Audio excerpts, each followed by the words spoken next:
And they really screwed the pooch on this entire talent roster. Vince let guys, main event caliber talent go. On April 15th, 2021, exactly 1 year to the day of last year's mass releases, WWE have let 10 more wrestlers go, with more expected in the coming days. On the bright side, after their 90-day no-compete clause ends on the 14th of July, they will be able to begin to work for other promotions. In today's video, let's take a look at each of these individual releases and discuss what could be up next for them in their careers. Former 7-time 24/7 champion and 2017 Andre the Giant Battle Royal winner Mojo Rawley is the first on the list. He has been with the company since 2012 following the end of his American football career, joining the NXT developmental brand. The former defensive lineman is the most recent of releases as of this recording. Although he's not known for his technical wrestling, Mojo has the charisma and promo ability to make himself a star. His hype gimmick wasn't exactly my cup of tea, but he showed his range during his brief heel run with his mirror promos, which showed that he can switch up his character should he decide to go down a more serious route, but let's maybe scrap that face paint. In terms of where he could end up if he decides to stick to wrestling, I think AEW might not be much of a fit for him, but he may be able to find himself a home in Impact Wrestling, perhaps for a feud with former Hype Bros tag team partner Matt Cardona. With Cardona now looking to show a more real side of his character, maybe Mojo Rawley could go down the same route, which could set up some interesting television. Former Heavy Machinery member Tucker is next up. He joined WWE in 2013 originally as enhancement talent, going by the name of Tucker Knight on NXT during his training at the Performance Center. He then joined up with now longtime tag team partner Otis in 2016. The duo first teamed in the Dusty Rhodes Classic of that year before their eventual breakup at Hell in the Cell 2020, when Tucker cost Otis his Money in the Bank briefcase. He went on to win his first and only championship in the company shortly after, winning the 24/7 title before dropping it seconds later. From there, his appearances dried up, with WWE seemingly preferring to push Otis over Tucker. It's tough to call where Tucker will end up, as I feel he may need to build up his name among wrestling fans before joining any of the top promotions.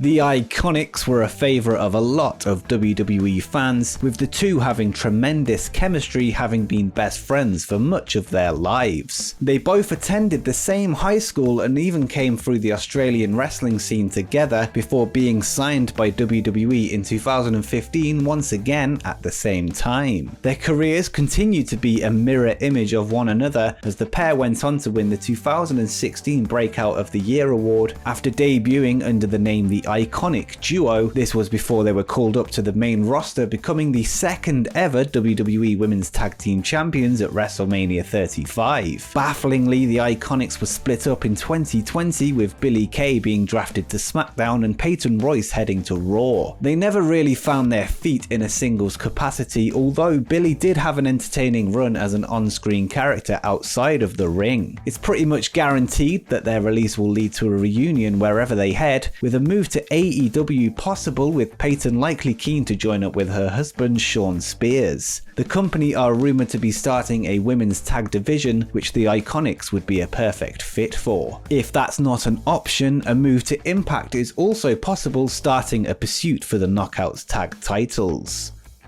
Wesley Blake is known for his role in the Blake and Murphy tag team in NXT, putting on several great matches, even going as far as to winning the tag team titles on the Black and Gold brand. Eventually, his tag team partner Buddy Murphy and their valet Alexa Bliss were called up to the main roster, leaving Blake behind. Following a few solo appearances in NXT, Blake would begin to appear as part of a new faction, the Forgotten Sons, alongside Jackson Ryker and Steve Cutler. The group would be called up to the main roster early on in the pandemic era, seemingly to fill up the numbers, before disappearing from television after Ryker made several controversial social media posts. Ironically, Jackson Ryker is still signed to the company, receiving somewhat of a push on the main roster, whilst Blake has been released. I'm sure his wrestling career will continue, but it's tough to say where he may end up. Perhaps like other entries, it would be best for him to move to Impact, where he could be part of the X Division, where he could undergo some much needed character development as a single star. Mickie James has one of the most decorated careers in recent women's wrestling history, having won the WWE Women's and Divas Championships, as well as the TNA Knockouts Championship 3 times. She returned to WWE in 2016, originally for a short stint in NXT. She was swiftly moved to the main roster, linking up with Alexa Bliss. Following the eventual split of the duo, she was never able to find a rhythm, failing to add to her title collection. Although it could be argued that Mickie is at the tail end of her career, she still has a lot to give and would add credibility to any women's division that she joined. The obvious choices would be a move back to Impact, or maybe even linking up with her husband Nick Aldis in NWA, where she would truly shine. But if it was up to me, I'd have her go to AEW, as I feel the women's division there needs bigger name talent to help elevate the rest of the roster. Not only would she be great in ring, but her experience would be a valuable addition to the locker room.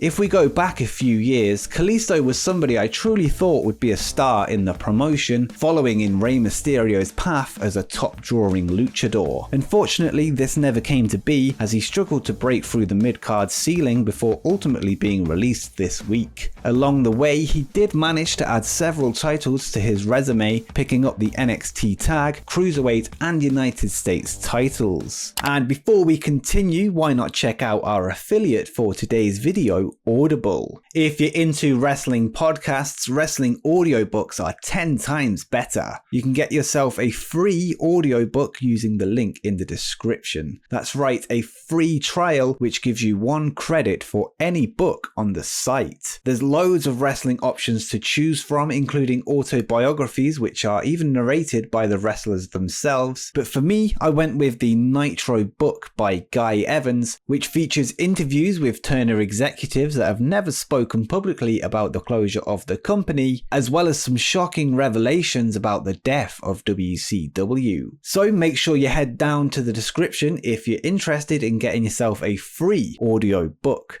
But let's get back to the video. In terms of his future, the former Samurai del Sol could return to AAA, which could be huge. He would return as a bigger star and potentially receive a main event push. MLW could also be an option as part of their Lucha Underground reboot as Tekka Underground. The latter would no doubt give him a platform to work on his character's depth, having been limited to shouting Lucha, Lucha for several years.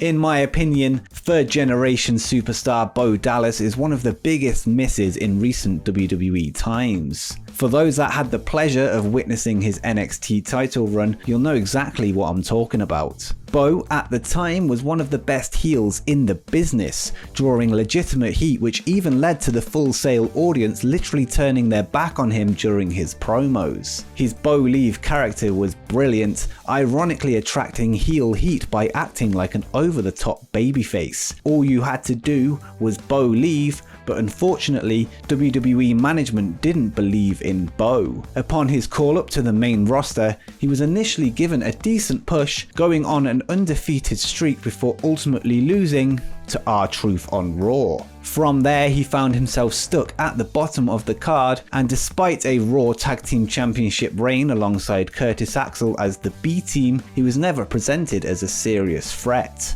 In regards to his future, it's important to remember that he's only 30 years old and time is on his side. There have been reports that Bo was planning for life after wrestling during his time in WWE, where he hasn't wrestled since 2019. He started a real estate business alongside Liv Morgan, who he also shares a farm with. Let's hope that Bo's WWE run hasn't put him off continuing his wrestling career, as he would be an excellent addition to any company should he be given the right tools. A move to NWA might be a good fit for him at first, where he would be part of a roster that wouldn't overshadow him and he could continue his family's NWA legacy.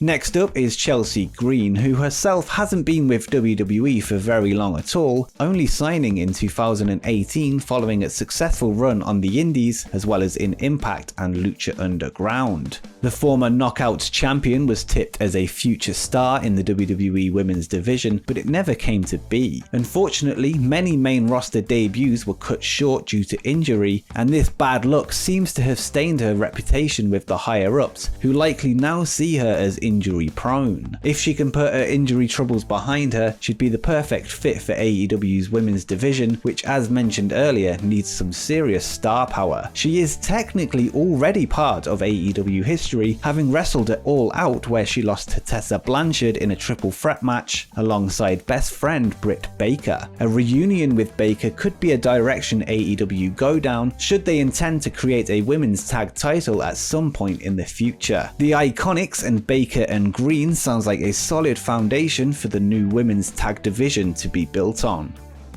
Whilst there are extremely talented wrestlers on this list, the most shocking of all of the releases is Samoa Joe. After a long run in TNA, Joe shocked the world when he joined NXT in 2015, confronting then champion Kevin Owens. The fact that WWE decided not to make him champion in 2017 is still baffling to this day, as Joe defeating Brock Lesnar would have cemented him as a top star for years to come. Nobody in the company is more believable than Samoa Joe on the microphone, and I challenge you to find someone that can cut a better promo. Instead, Joe would drop back down the card before being forced onto the commentary desk due to an injury. He would briefly return to action before resuming commentary duty after being sidelined once again. He has reportedly been requesting a return to the ring, something WWE would not clear him for. Now that he is a free agent, the possibilities are endless for Joe, with every top promotion in the world likely wanting his services. A return to Ring of Honor or Impact would give either promotion a shot in the arm, but I feel like he's outgrown both of them at this point. A move to AEW would be fascinating to watch, but they have such a stacked roster right now that there might not be enough room for him at the top of the card, and if there was, it would mean pushing somebody else down. A move to New Japan is the ideal scenario in my eyes,